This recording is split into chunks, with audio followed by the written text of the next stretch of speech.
Comment vous dire? Quand je vous dis que c'est en direct, il est 11h32. C'est Et ton vous venez de cadeau voir. d'anniversaire, tu peux le garder. Voilà, c'est Lucio. Voilà, on va t'offrir Lucio, qui est un magnifique bosseron, vous avez pu le constater, qui est venu apporter le micro. Alors, le bosseron. Le bosseron. Alors, tout à l'heure, j'ai eu un petit peu peur quand Vincent a commencé à parler de sa recette, le rata-bosseron. Je me suis dit, oh mon Dieu, Vincent est en train de manger mes chiens. Ratatouille de chien, hein, t'as eu peur. Hein. Il en serait capable. Hein. Il en serait capable, mais non. Alors, je me régale. De bosseron, on peut parler également de berger de Beauce ou de bar rouge. C'est une des plus anciennes races de bergers en France qui servait à la fois à conduire le troupeau mais également à le garder. Et aujourd'hui, c'est vrai qu'on peut remarquer que c'est un chien qui est ultra polyvalent. Et on a pu voir que autour de Chartres, on a rencontré de nombreux passionnés de cette race. Allez, va chercher. Allez. Voici Vaillant. Il est en plein travail de pistage. Autrement dit, il doit retrouver la trace d'un objet appartenant à quelqu'un. Et en moins de 2 minutes, en pleine forêt, Vaillant réussit à dénicher le gant perdu. Et oui, Vaillant est dressé pour ce type de recherche. Ce chien à l'odorat très développé, c'est un bosseron. Le bosseron est à l'origine un chien de berger.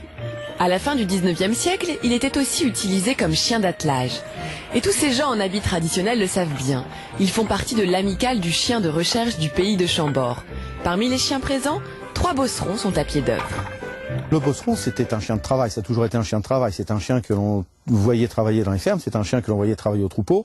Ils étaient vraiment chiens d'utilité, qu'ils étaient l'auxiliaire de l'homme.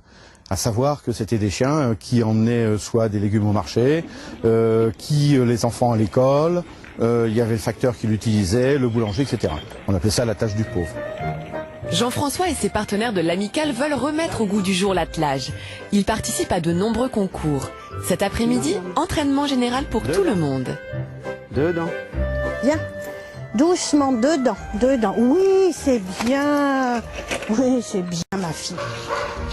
Virginie connaît également très bien les bosserons. Elle en élève depuis 25 ans. Puissant, solide et rustique, ce sont les caractéristiques de cette race. Côté robe, le bosseron est généralement de couleur noire et feu. Mais une autre est aussi très recherchée, c'est la robe arlequin. Ici, vous avez une petite femelle arlequine. Donc une robe qui est beaucoup moins courante que le noir et feu. C'est vrai qu'on en voit quand même beaucoup moins que le noir et feu. Il est beaucoup moins répandu et beaucoup moins connu aussi. À savoir que pour avoir du bosseron arlequin, il faut systématiquement qu'un des 2 parents soit arlequin. Le bosseron est un chien gentil, puissant, travailleur. Et nous l'avons vu avec l'exercice de pistage, il a du flair. Voici Althea. Elle est championne de France de recherche utilitaire. C'est-à-dire qu'elle est capable de retrouver des personnes disparues. Et elle va vous le prouver tout de suite. Rendez-vous est pris, un matin avec Laurence, devant la cathédrale de Chartres. Althea doit retrouver Antoine, dont on a perdu la trace depuis la sortie de l'église.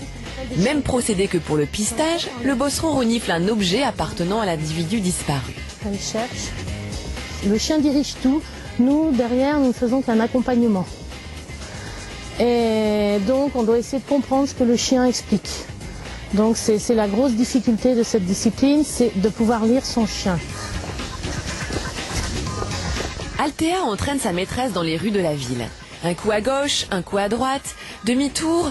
Althea a du nez, même quand les choses se corsent. Oui, là, donc, il y a un carrefour. On arrive sur un carrefour. Donc là, elle travaille pour savoir où elle doit aller. Elle réfléchit, là. Elle vient de prendre sa décision. Malgré le brouillard, les voitures et les touristes, rien n'arrête Althea.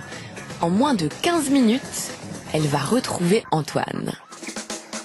Hey, bravo! Oui! Bravo! Fidèle, intelligent et polyvalent, le bosseron brille dans plusieurs disciplines et il reste également attachant et très affectueux avec son maître. Alors, j'ai beaucoup de chance en plus parce qu'aujourd'hui les bosserons sont venus me voir très nombreux avec les personnages que nous avons vus dans le sujet, avec Jean-François, avec Virginie, avec Annie, qui sont venus donc accompagner de bosserons un petit peu de tous les âges. On a des chiots de 2 mois, on a une petite chienne ici de 4 mois, et puis on a des adultes. Alors, je voulais vous montrer également quelques petites particularités chez cette race. La première particularité, regardez, c'est celle-ci. Alors, je voudrais juste que la caméra puisse la voir. Ces chiens ont sur les postérieurs ce qu'on appelle des doubles ergots. vous voyez ici, c'est comme s'ils avaient finalement un 6e doigt. Et c'est une particularité à cette race. Il n'y a que 4 races chez lesquelles on le trouve. Le Briard, le Canet Corso, le Montagne des Pyrénées et le Beauceron. Et c'est vraiment quelque chose que l'on recherche chez ce chien. Alors, à quoi ça sert d'avoir un 6e doigt?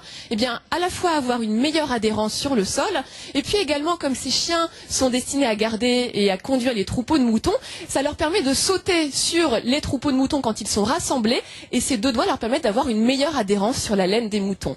Alors, je voulais également revenir sur autre chose. Chez ce Beauceron, ce sont les oreilles, puisqu'ici nous avons un adulte, comme vous pouvez le voir à la caméra, qui a des oreilles coupées. Donc ça, c'était le standard qui existait auparavant. Cependant, depuis 2000 caméras, qui a des oreilles coupées. Donc ça, c'était le standard qui existait auparavant. Cependant, depuis 2004, une loi est passée en France qui interdit la coupe des oreilles chez les chiens et leur laisse donc les oreilles naturelles, comme on peut le voir sur la petite ATA.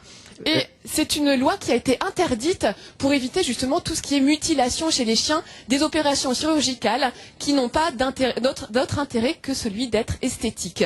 Dites-moi Hélène, pour quel propriétaire conseillez-vous ce chien? Est-ce que je peux avoir un Beauceron si je suis en appartement? Il faut un jardin?